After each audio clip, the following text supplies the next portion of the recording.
Today we will explore what we can find inside the projection booth. At this particular moment we find ourselves in front of the control room of Cine Dream Faenza, and here we have the ability to see the theaters and control them directly. This particular workstation, as you can observe, has several rooms in this area.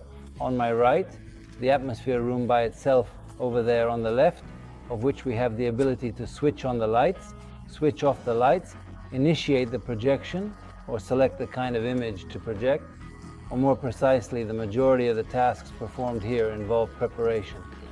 Here we are in front of the rack that holds all the amplifiers of room 3, which belongs to us.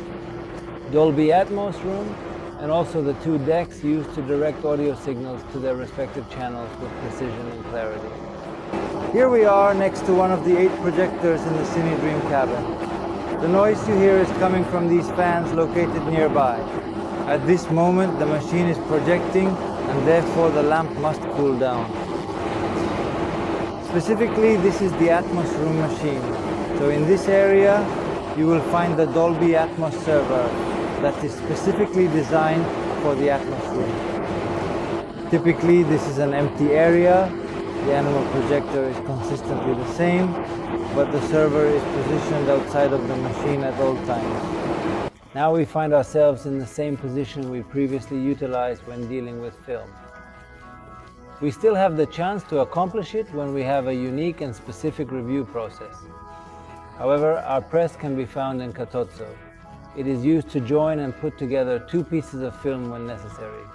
Additionally, we have the film winder or film wrapper, which is utilized to prepare the film before projection. This, we were saying, is the Catozzo press, formerly employed to and currently utilized in instances of need to join the 2 extremities of a film together.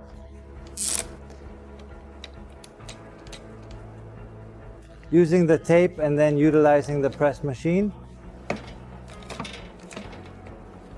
emerge them.